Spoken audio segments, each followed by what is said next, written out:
வயசான பிறகு நம்மளுக்குலாம் இந்த ஜாயிண்ட் பெயின் வருது. ஸோ அதுக்கு மெயின் ரீசன் வந்து இன்ஃப்ளமேஷன் சொல்கிறாங்க. இப்போ இன்ஃப்ளமேஷன் வந்து இருக்குன்னா அதை வந்து எதர் ரெடியூஸ் பண்ணுறதுக்கோ அதுக்கு வந்து பெட்டர் ஃபுட்டு, என்ன ஃபுட் அவாய்ட் பண்ணணும், என்ன ஃபுட் எடுத்துக்கலாம்?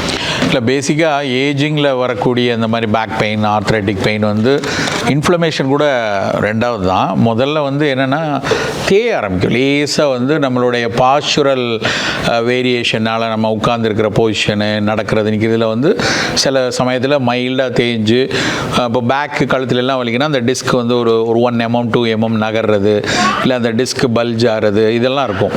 இன்ஃப்ளமேஷன் சில இடத்துல நடக்கலாம், சில இடத்துல இன்ஃப்ளமேஷன் இல்லாமல் வெறும் அந்த ஸ்பாண்டிலோசிஸ் சேஞ்சஸில் கூட இந்த மாதிரி ஏற்படுறதுக்கு வாய்ப்பு உண்டு. ஸோ ஃபஸ்ட்டு திங் என்ன அப்படின்னா வந்து இந்த மாதிரி மூட்டு வலி, கழுத்து வலி, கால் வலிலாம் இன்ஃப்ளமேட்டரியாக வருதுன்னா புளிப்பை குறைச்சிக்கணும். புளிப்பு தான் ஃபஸ்ட்டு கல்பரேட்டு. ரொம்ப வத்த குழம்பு, காரக்குழம்பு, புளியோதரை அது மாதிரி எடுக்க வேண்டாம்.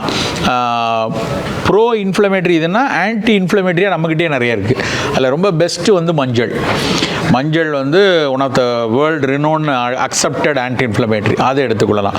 ரொம்ப தீவிரமாக இருக்கிறதுல கருஞ்சீரகம் one of the potential anti inflammatory drug. அதை வந்து நீங்கள் கருஞ்சீரக எண்ணெயாக வந்து ஒரு 5-6 சொட்டு வந்து நீங்கள் சாலட்லாம் வந்து ஒரு சும்மா ஒரு நம்ம இது பண்ணுவோம் இல்லையா, சீசனிங் பண்ணுவோம்ல, அது மாதிரி ஆலிவ் ஆயில் விடுறதுக்கு பதிலாக கருஞ்சீரக எண்ணெய் ஒரு 6-7 சொட்டு விடலாம்.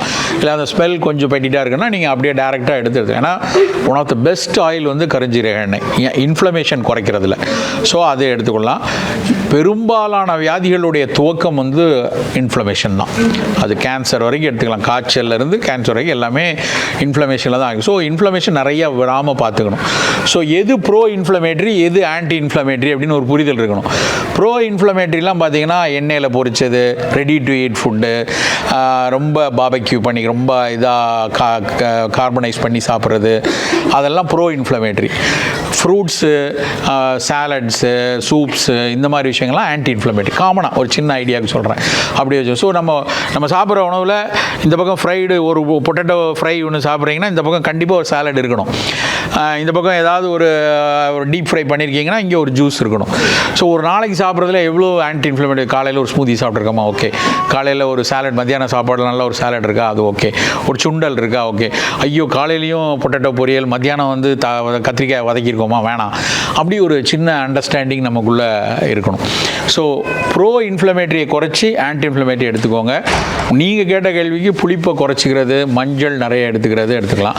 அதை தாண்டி வருது அப்படின்னா அஸ்வகந்தா மாதிரி அமுக்குறாங்கிழங்கெல்லாம் ஒன் ஆஃப் த பெஸ்ட்டு இந்த மூட்டு வலி இன்ஃப்ளமேஷன்லாம் குறைக்கிறதுக்குரியது. அது மாதிரியான விஷயங்கள் எடுத்துக்கோங்க. இன்னொரு பெஸ்ட் ஆன்டி இன்ஃப்ளமேட்டரி வந்து இங்கே இருக்கிறதுல சால்மன் ஃபிஷ், அதுவும் வந்து இன்ஃப்ளமேஷன் குறைக்கும். மீன் சாப்பிட்றவங்க அது மாதிரி எடுத்துக்கொள்ளலாம். ஸோ இப்படி உணவை வைத்துக்கலாம்.